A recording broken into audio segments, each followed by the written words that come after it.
어느 초등학교 학생들이 선생님과 함께 농촌 체험 합습을 떠났습니다. 그 체험 합습장에 가니까 참외가 자라고 있었어요.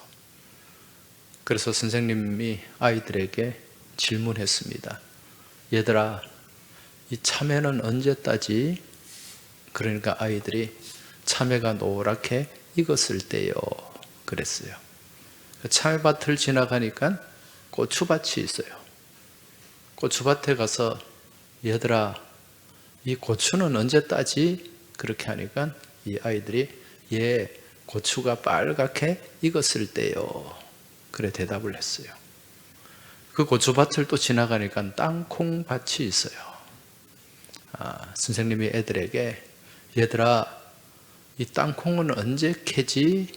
이렇게 질문하니까 아이들이 잘 몰라요. 여러분, 땅콩은 언제 캡니까?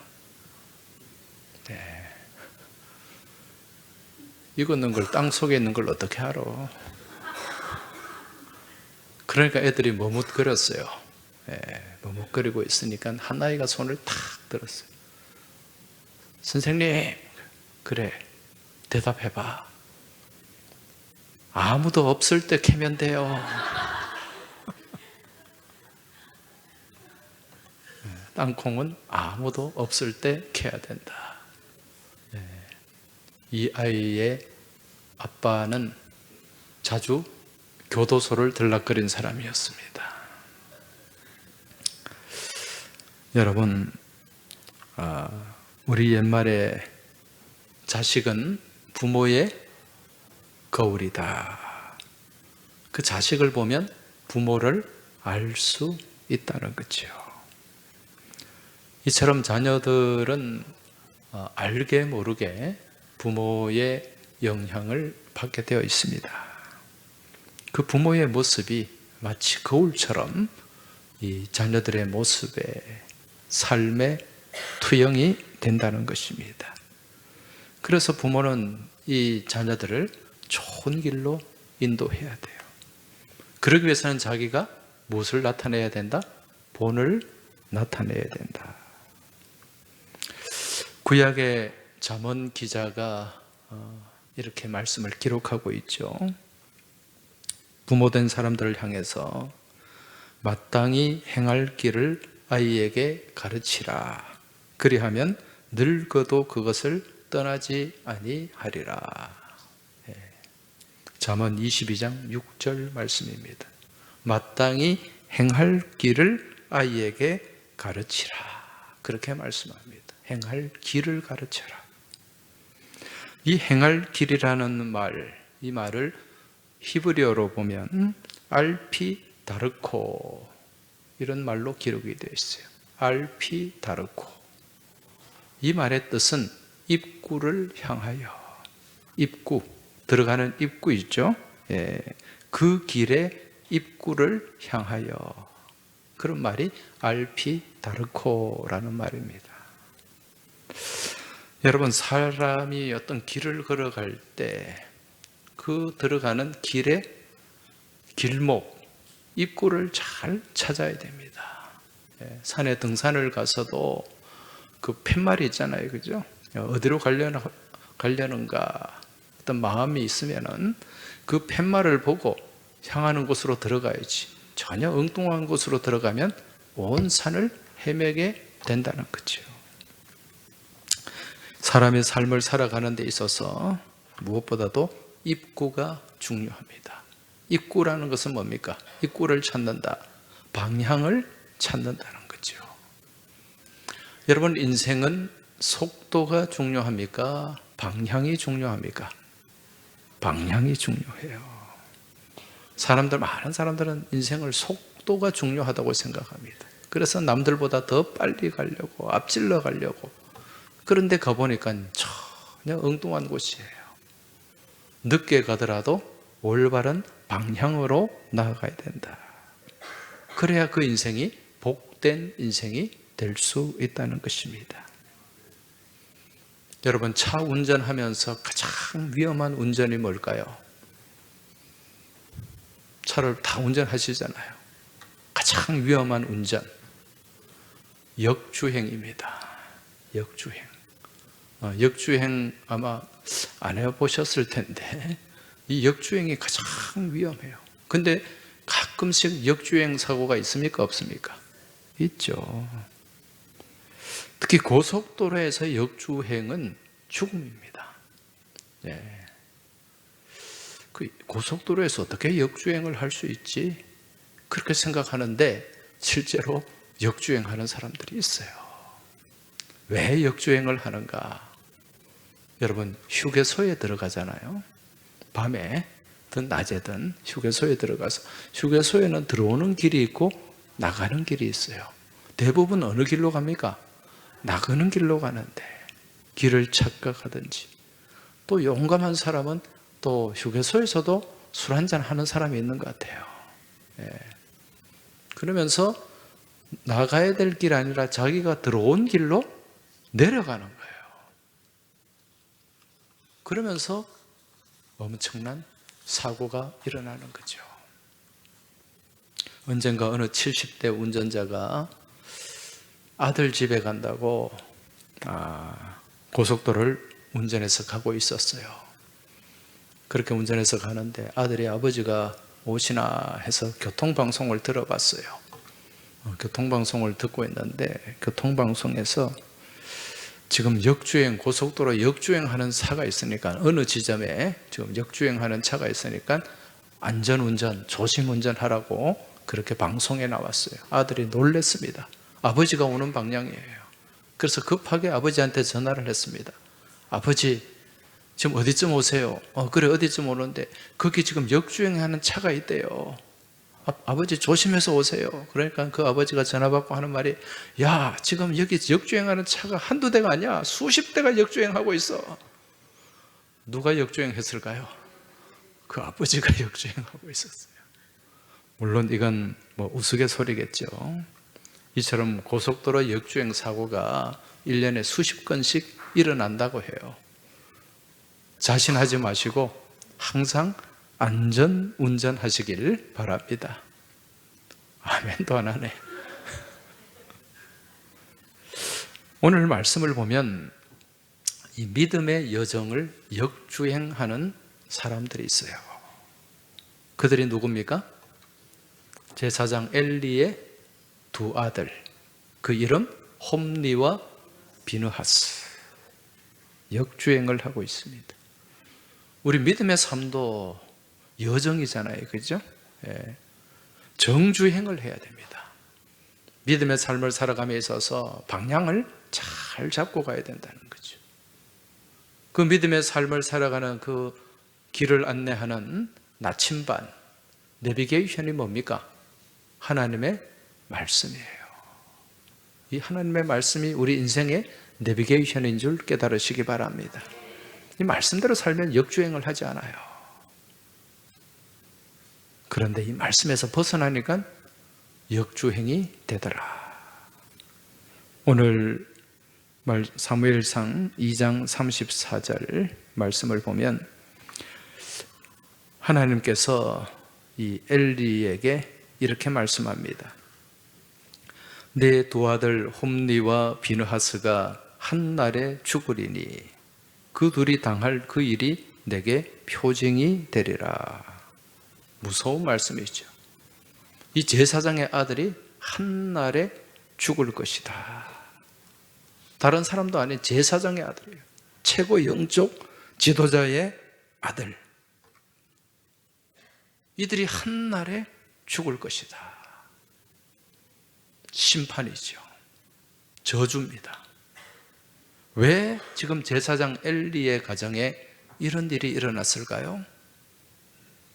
그 이유가 뭘까요? 자녀에게 마땅히 행할 길을 가르치지 않았기 때문에. 마땅히 행할 길을 가르쳐야 되는데 그걸 가르치지 않았어요. 그래서 역주행을 하고 있다는 것입니다. 우리가 읽은 말씀 앞에 나오는 사무엘상 2장 12절 말씀, 12절 말씀을 보면 엘리의 아들들은 행실이 나빠 여호와를 알지 못하더라 이렇게 말씀합니다. 엘리의 두 아들 홈니와 비느하스의 무엇이 나빴다? 행실이 나빴다. 이 행실이 나쁘다 이 말을요 또 히브리어 원문에서 보면 벨리알이라고 기록이 되어 있어요. 벨리알. 여러분 벨리알 많이 들어보셨죠? 안 들어봤어요? 성경 좀 읽어서. 고린도후서 6장 15절에 보면 사도 바울이 타락한 고린도 교회를 향해서 이렇게 선포합니다. 그리스도와 벨리알이 어찌 조화되며 믿는 자와 믿지 않는 자가 어찌 상관하며 이렇게 말씀합니다. 그리스도와 벨리알이 조화될 수 있다 없다? 없다. 이 벨리알이라는 말은 조화가 믿는 사람과 하나님과 조화가 될 수 없는 존재예요. 이 벨리알이라는 말은 무가치하다, 악하다 그런 의미가 담겨 있습니다. 하나님을 대적하는 존재죠. 지금 엘리의 두 아들 이들은 유대 사회에서 가장 모범이 되어야 할 지도자의 아들인데 하나님 앞에 저주와 심판을 당할 정도로 못되고 악하고 불량한 삶을 살고 있어요. 그 이유가 뭐라 그랬죠? 이 자녀들에게 마땅히 행할 길을 가르치지 않았기 때문에. 그래서 행실이 나쁜 벨리알의 하나님을 대적하는 그런 삶을 살게 되었다는 거죠.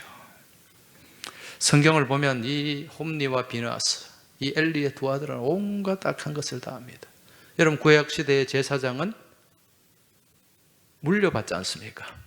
예, 아버지의 그 제사장 집을 자녀들이 물려받게 되어 있어요. 그런데 이 두 아들이 제사를 너무 가볍게 생각하는 거예요.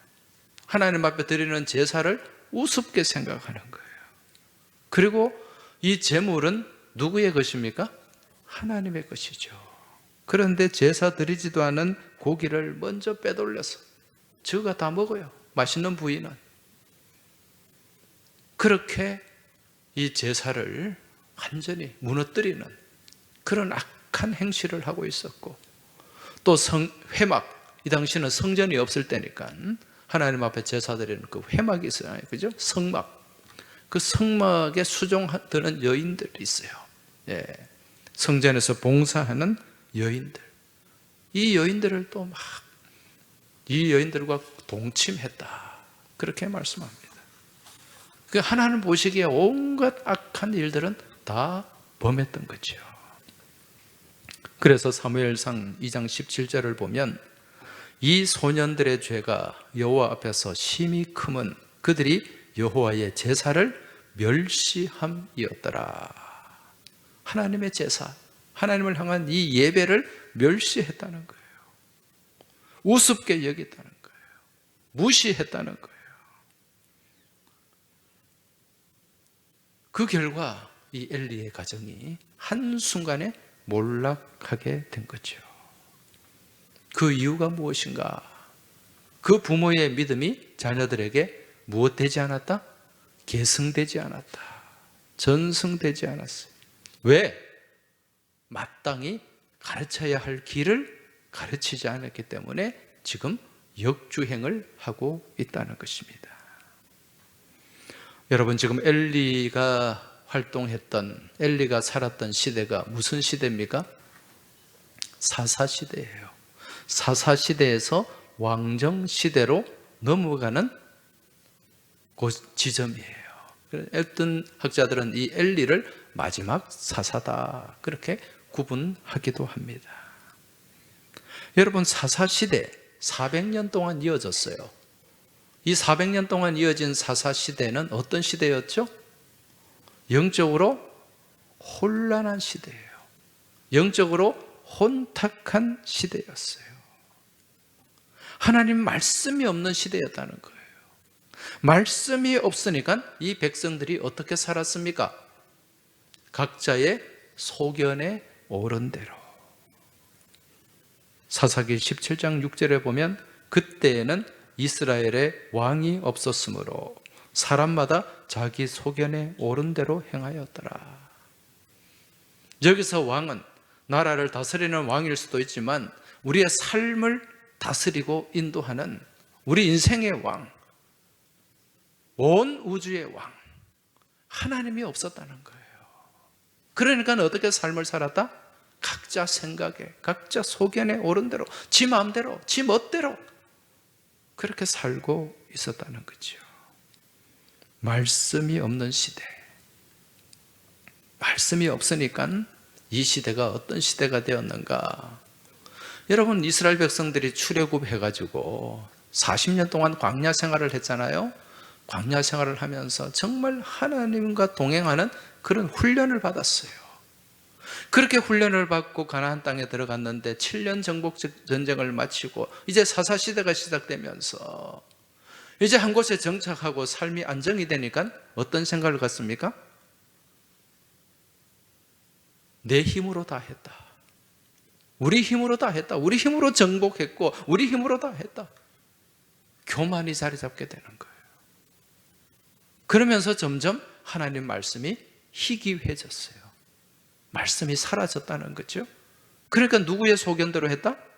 각자의, 자기의 소견대로 했어요. 하나님 말씀이 없었던 거죠. 그러니까 그 윗세대, 출애굽 세대의 그 믿음이 사라지는 거예요. 자녀들에게 계승이 되지 않는 거예요. 그래서 이 세대가 어떤 세대가 되었다고 말씀합니까? 다른 세대가 되었다. 믿음의 다음 세대가 이어져야 되는데 믿음이 없는 다른 세대가 되고 만 것입니다. 사사기 2장 10절 말씀 한번 보시기 바랍니다. 그 세대의 사람도 다 그 조상들에게 돌아갔고 그 후에 일어난 다른 세대는 여호와를 알지 못하며 여호와께서 이스라엘을 위하여 행하신 일도 알지 못하였더라. 그 세대의 사람들, 출애굽 세대의 믿음의 세대들이에요. 다 사라졌어요. 그 이후에 어떤 세대가 나왔습니까? 다른 세대. 하나님을 알지 못하는 다른 세대가 등장한 거예요. 믿음의 다음 세대가 아닌 복음이 없는 다른 세대. 결국 이로 인해서 사사시대는 어떤 시대가 되고 말았다? 암흑, 영적 암흑 시대. 영적으로 깜깜해지니까 얼마나 이 시대가 고통받는 시대였습니까? 얼마나 절망적인 시대였습니까? 여러분, 지금 이 모습을 볼 때 어느 한 시대가 떠오르지 않습니까? 어느 시대일까요? 여러분, 두렵지만 지금 이 시대예요. 지금 이 시대가요, 우리의 후손들이 다음 세대가 아니라 다른 세대가 되어가고 있습니다. 왜? 부모가 자녀들에게 마땅히 행할 길을 가르치지 않기 때문에.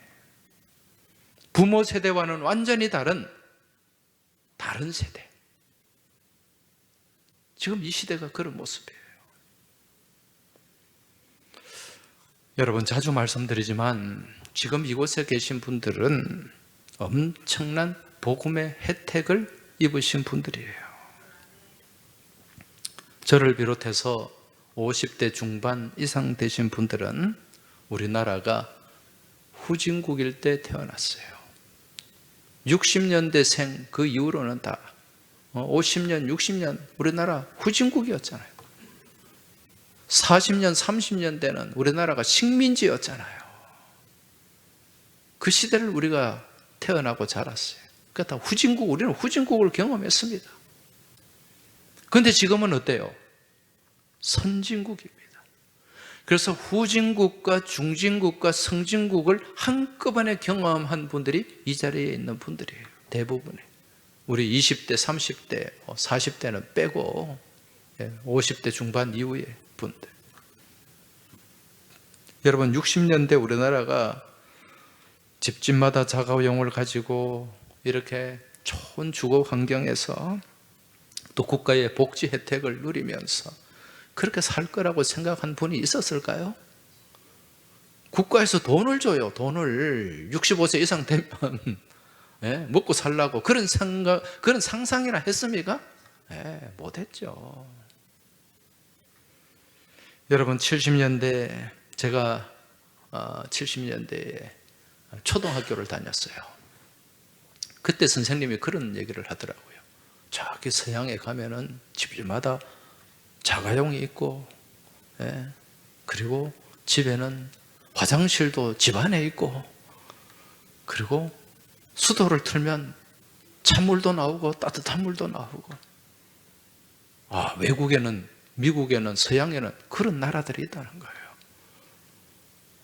시골 촌발 충만한 데서 자란 제가 상상이나 할 수 있었겠어요. 아니 집안에 무슨 그 더러운 변소를 화장실이라는 말도 없었어요. 어떻게 집안에 그런 더러운 변소를 넣어가지고 산다. 도저히 상상이 안 되는 거예요. 아마 저뿐만 아니라 세상에 그런 나라가 어딨노 그렇게 생각한 분들이 많이 있었을 거예요. 그런데 지금 우리나라가 그런 나라입니다. 그런 나라들 중에서도 가장 지금 앞서가는 경제대국이요, 군사대국입니다. 모두가 부러워하는 나라가 됐어요. 이게 우리 힘으로 되었을까요? 착각하면 안 돼요. 착각하면 안 됩니다. 지금 이 지구상에서 이 단시일 내에 후진국에서 중진국, 성진국까지 이렇게 온 나라는 대한민국밖에 없습니다. 옛날에 잘 산다고 하던 나라들도 다 몰락했어요. 우리만 지금 이런 경험을 하고 있는 거예요. 이게 무슨 기적입니까? 한강의 기적입니까? 낙동강의 기적입니까? 아니에요. 복음의 기적인 줄 믿으시기 바랍니다. 이걸 놓치면 안 돼요. 이건 놓치면 안 됩니다. 자꾸 착각합니다. 우리가 똑똑해가지고 우리가 잘해가지고. 여러분 우리나라만큼 정치 개판인 나라가 어디 있어요? 그렇지 않습니까?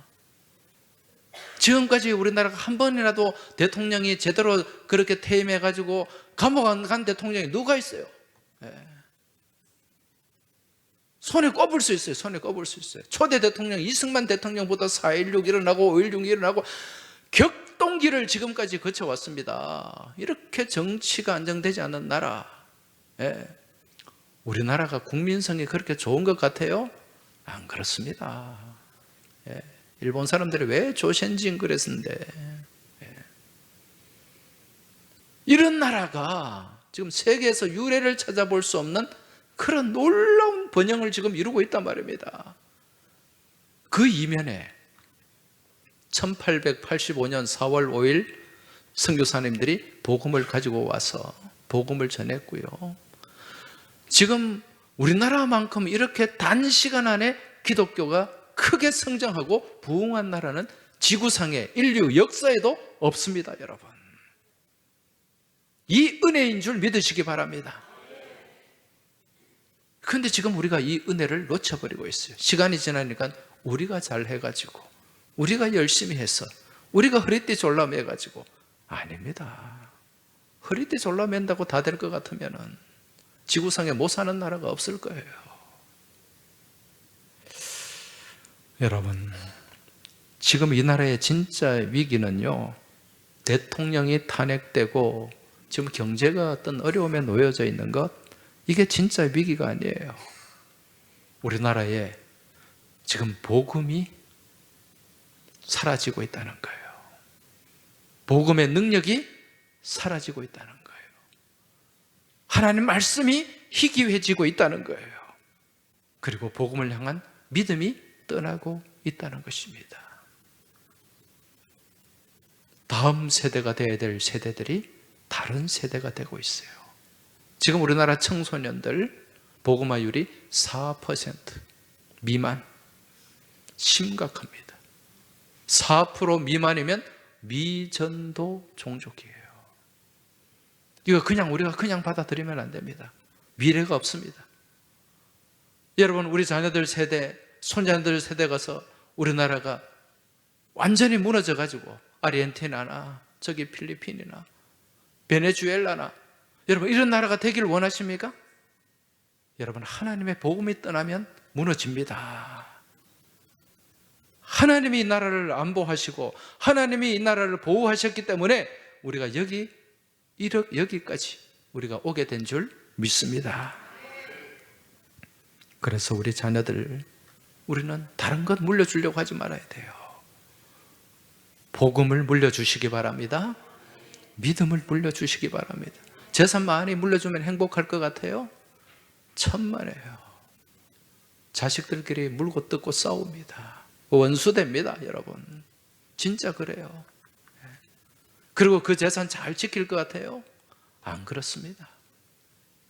물고기를 잡아주는 것이 아니라 물고기 잡는 방법을 알려주는 것이 지혜로운 부모인 줄 깨달으시기 바랍니다. 그 물려준 재산요 한순간에 다 날아갑니다. 보세요. 주변에 보세요. 우리가 목도하고 있잖아요. 여러분 우리 하나님은 어떤 하나님이실까요? 포기하지 않는 하나님이세요. 우리는 포기해도 하나님은 포기하지 않으세요. 우리가 아무리 잘못해도 우리가 못된 짓을 해도 우리가 하나님 앞에 엎드려 회개하고 돌아가면 우리 하나님은 우리를 포기하지 않으시고 안아주고 품어주시는 분인 줄 깨달으시기 바랍니다. 우리 민족이 지금 마땅히 지금 행할 길을 가르치지 않아요. 이대로 가면 무너집니다. 그러나 다시 우리가 깨닫고 하나님께로 돌아갈 때 우리 자녀들이 다시금 하나님께로 돌아갈 때 하나님은 우리의 삶을 견고하게 세우시고 우리의 집을 견고하게 세워주시는 줄 믿으시기 바랍니다. 이스라엘 백성들이 400년 동안 암흑기를 지내면서 얼마나 많은 고통을 당했는지 몰라요. 그래도 끝까지 하나님을 놓지 않고 부르짖는 사람들이 있었습니다. 그리고 하나님은 그러한 기도 가운데 새로운 소망의 문을 열어주십니다. 누구를 통해서? 사무엘을 통해서. 그 엘리의 암흑 시대를 지나서 사무엘을 통해서 새로운 역사를 펼쳐 가신다는 거죠. 여러분 하나님이 사무엘을 보내시고 사무엘을 세우셨어요. 왜 보내셨을까요? 여기는 굉장한 영적 메시지가 있습니다, 여러분. 왜 사무엘을 지도자로 세우시고 사무엘을 통해서 새로운 역사를 펼쳐가게 하셨을까? 여러분, 지금까지 이스라엘 백성들은 하나님 말씀을 들었어요? 안 들었어요? 안 들었어요. 무시했습니다. 경시했습니다. 멸시했습니다. 말씀이 없는 시대를 살았어요. 근데 사무엘을 통해서 하나님은 무엇을 하게 하셨다? 말씀을 듣게 하신 거예요. 사무엘 이름의 뜻이 뭘까요? 사무엘은 이 사무, 쉐무 비슷한 말이 있죠? 쉐마, 하나님을 듣는다. 쉐마엘, 쉐마엘, 이게 사무엘이에요. 신명기 6장 4절 5절 말씀 이후에 보면 쉐마 이스라엘, 무슨 뜻입니까? 이스라엘아 들어라. 지금 이스라엘 백성들이 가장 중요하게 생각하는 교육이 무슨 교육이다? 쉐마 교육이다. 듣는 교육, 듣는 훈련이에요. 잘 들어야 돼요. 사무엘상 3장 10절 보십시오. 여호와께서 임하여 서서 전과 같이 사무엘아 사무엘아 부르시는지라. 사무엘이 이르되 말씀하옵소서. 주의 종이 듣겠나이다. 할렐루야. 그 뒤에 보시면은 여호와께서 사무엘에게 이르시되 보라 내가 이스라엘 중에 한 일을 행하리니 그것을 듣는 자마다 두 귀가 울리리라. 할렐루야. 네. 들어야 됩니다. 들어야 울림이 있어요. 들어야 살아계신 하나님이 살아계심을 깨닫고 알고 그 말씀 안에 살아갈 수 있다는 것입니다. 이처럼 하나님 말씀을 잘 듣는 종, 이 사무엘을 통해서 이스라엘 역사를 하나님이 새롭게 써내려 가시고 그 집을 견고하게 세워 나가십니다. 여러분, 우리의 집 무엇에 세워져야 될까요? 말씀 위에 세워져야 됩니다. 집은 기초가 중요해요. 여러분, 대지진이 일어났을 때, 지난번에 미얀마도 일어나고 일본에도 간동 대지진이 일어났을 때 무너지지 않는 집들이 있었어요. 그 집들은 어떤 집일까요? 기초가 튼튼한 집입니다. 도쿄에 가면 임페리얼 호텔이 있습니다. 제국 호텔이죠. 그 관동 대지진이 일어났을 때 이 호텔은 끄떡도 안 했어요. 이 호텔을 미국 설계자가, 미국 사람이 설계하고 이제 시공을 했어요. 기초만 몇 년을 했어요. 일본에 지진이 많기 때문에. 그 사람들이 미쳤다 그랬어요. 무슨 기초에 저렇게 돈을 많이 쏟아붓느냐. 그런데 막상 그 뒤에 대지진이 일어났을 때 주변의 건물들은 다, 주변의 호텔들은 다 주저앉았어요. 그런데 이 임페리얼 호텔은 끄떡도 없었다. 무엇이 튼튼했기 때문에? 기초가 튼튼했기 때문에. 우리 믿음의 집, 우리의 신앙도 마찬가지입니다. 여러분, 마귀는 흔드는 자예요. 무너뜨리는 자입니다. 언제든지 우리의 신앙을, 우리 믿음의 집을 무너뜨리려고 합니다. 그런데 그 믿음의 집이 어떻게 세워지면? 견고하게 세워지면, 기초가 튼튼하면 무너지지 않습니다. 마태복음 7장 24절, 우리가 잘 아는 말씀이죠. 그러므로 누구든지 나의 이 말을 듣고 행하는 자는 그 집을 반석 위에 지은 지혜로운 사람 같으리니. 할렐루야. 하나님의 말씀을 듣고 그 말씀을 따라 살아가는 자는 어디에? 반석 위에, 든든한 기초 위에 집을 짓는 자다. 말씀이 없으면 어디에 집을 짓습니까? 모래 위에. 이걸 우리 사자성어로 뭐라고 얘기합니까? 사상 누각.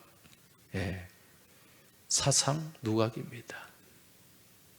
모래 위에 누각을 지어놓으면 홍수가 나면 다 쓸어나가고, 홍수가 나지 않더라도 그 모래 위에, 기초가 없는 곳에 세워지면 조금만 흔들려도 무너질 수밖에 없다는 것입니다. 반석 위에 집을 지으시기 바랍니다. 여러분의 믿음의 집을 지으시기 바랍니다. 여러분 믿음의 가문의 집을 지으시기 바랍니다. 그러면 흔들리지 않아요. 무너지지 않아요. 그 이유는 하나님이 책임져 주십니다. 여러분 후대손들, 지금 자녀들, 손자녀들, 그 이후에 여러분이 책임질 수 있습니까? 여러분이 어떻게 할 수 있습니까? 누가 책임져 주셔야 돼요? 하나님이 책임져 주셔야 됩니다. 다른 거 물려주려고 하지 마세요. 오직 복음입니다. 오직 믿음입니다. 오직 하나님의 말씀입니다. 이걸 생명으로 생각하셔야 돼요. 우리 예전에 우리 믿음의 선대들은요, 믿음의 1세대, 2세대는 이걸 목숨처럼 여겼습니다. 저희 때는 교회 안 가면 맞았어요. 예배 제대로 안 드리면 맞았어요. 밥도 안 줬어요. 무서워서 예배 갔습니다. 여러분, 그게 잘못된 교육일까요? 아니에요. 예배가 밥보다 더 중요하다는 거예요. 네 목숨보다 더 중요하다는 거예요. 이 믿음을 지금 우리가 놓치고 있다니까요. 그래서 자녀들 교회 안 다녀도 뭐 별로 신경 쓰지 않아요. 그 결국 무엇이냐? 내 믿음이 없다는 거예요. 내게 믿음이 없다는 거예요. 오늘 어린이 주일입니다. 자녀들 주일이에요. 여러분 다른 것 생각하지 마세요. 지금 우리 자녀가 어린이도 있을 것이고 30대, 40대, 50대 된 자녀도 있을 것이에요. 자식은 죽을 때까지 자식입니다. 그 자녀에게 다른 것 생각하지 마세요. 빨리 가정에 복음을 회복하시길 주의 이름으로 축복합니다. 우리 지금 자녀들 중에 저는 우리 시우를 참 제가 사랑하고 축복합니다. 네. 아마 이제 시우 아빠도 곧 나오시게 될 거예요. 네. 우리 하나님이 저 귀한 아들 축복하시고 저 아이의 인생을 하나님이 책임져 주실 줄로 믿습니다. 우리 시우뿐만 아니라 저기 또 우리 하하남매, 예. 우리 저 소영재 집사님 두 남매, 우리 하연이하고 둘이, 예. 또 여기 앞에 매일 나온 우리 여기 푸른 바다 어디 갔노? 예. 아마 아침에 목발 짚고 왔던데, 예. 여러분, 이런 자녀들 하나님이 책임져 주십니다. 예. 이 믿음으로 가야 돼요. 또 이렇게 막 다니다가 중간에 믿음 잃어버리게 하면 안 돼. 매를 대서라도 말씀을 놓치지 않게 해야 됩니다. 말씀을 붙잡게 해야 됩니다. 그런 자녀들을 통해 우리 하나님이 이 땅을 살리고 이 나라를 견고한 집으로 세워 가실 줄 믿습니다. 우리 하나님은 어떤 분이시죠? 신실하신 하나님입니다. 우리를 한 번도 실망시키지 않는 분이에요. 우리는 하나님을 온전히 믿고 나아가면 우리 하나님이 우리 인생을, 우리 자녀들을, 이 나라, 이 민족을 책임져 주실 줄 믿습니다. 같이 기도하겠습니다. 찬양하며 기도하며 나아가겠습니다. 하나님, 한 번도 나를 실망시킨 적 없으시고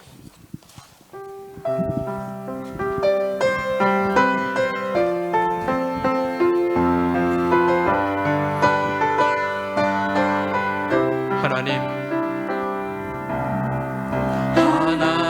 한 번도 나를 실망시킨 적 없으시고 언제나 공평과 은혜로 나를 지키시네. 오 신실하신 주, 오 신실하신 주, 오 신실하신 주, 내 너를 떠나지도 않으리라, 내 너를 버리지도 않으리라. 약속하셨던 주님, 그 약속을 지키사 이후로도 영원토록 나를 지키시리라 확신하네. 지나온 모든 세월들 돌아보아도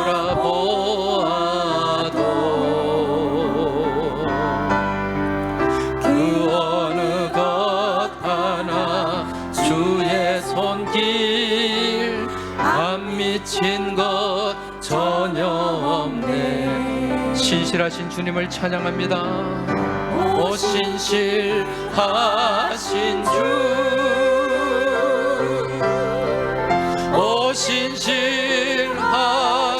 주, 내 너를 떠나지도 않으리라, 내 너를 버리지도 않으리라. 약속하셨던 주님, 그 약속을 지키사 이후로도 영원토록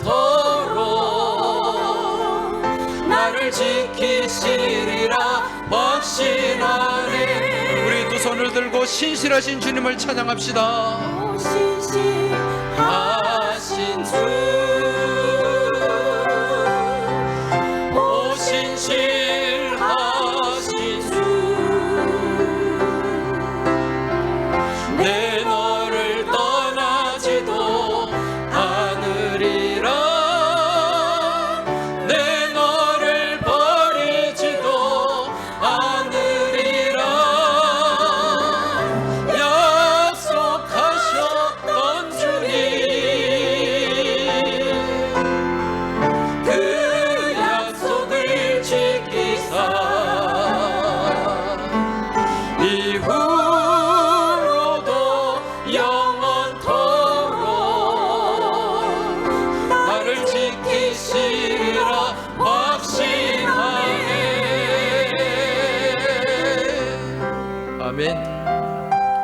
이 시간 우리 같이 기도하겠습니다.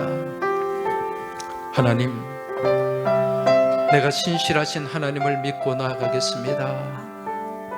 우리 가정 모든 식구들이 신실하신 하나님을 의지하며 나아가길 소망합니다. 우리 자녀들에게 신실하신 하나님을 향한 믿음을 물려주길 원합니다. 우리 가정의 자녀들이 다음 세대가 되길 소망합니다.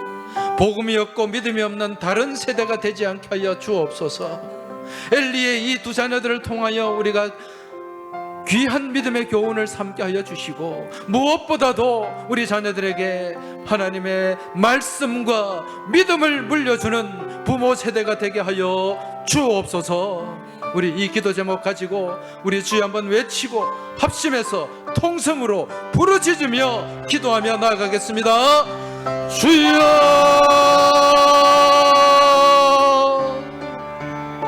아버지 하나님, 이 시간 저희가 하나님의 말씀을 붙잡길 원합니다. 하나님 말씀 위에 굳게 서길 원합니다. 아버지 하나님, 신실하신 하나님을 저희들이 신뢰합니다. 이런 신실하신 하나님을 향한 믿음이 우리 자녀들에게 물려지게 하여 주옵소서. 우리 하나님을 향한 신앙이 계승되게 하여 주시옵소서. 우리의 자녀들이 복음이 없는 다른 세대가 되지 않게 하여 주옵시고, 부모의 세대에 그 믿음과 그 헌신을 온전히 물려받고 나아가는 다음 세대가 되게 하여 주시옵소서. 아버지 하나님, 엘리의 이 가정을 통하여, 엘리의 두 자녀를 통하여 귀한 믿음의 교훈을 받기 원합니다. 아버지 하나님, 우리의 세대가, 우리의 다음 세대가, 우리의 이 민족이 하나님 없는 세대가 되지 않게 하여 주옵시고, 복음이 없는 나라와 민족이 되지 않게 하여 주옵소서. 아버지 하나님, 이 나라의 민족 가운데 주신 복음의 능력과 복음의 은혜와 복음의 축복이 충만하길 원합니다. 우리 자녀들에게 온전히 물려주길 원합니다. 우리 자녀들도 이 복음을 붙잡고 나아가길 원합니다. 주여 함께하여 주옵시고, 이번 우리가 블레싱데이 하나님 이 전도 축제 가운데 하나님께서 함께하여 주셔서 온 성도들이 복음을 증거하게 하여 주옵시고, 먼저 무엇보다도 우리 가정을 복음화하는 능력 있는 믿음의 백성들이 다 되게 하여 주시옵소서.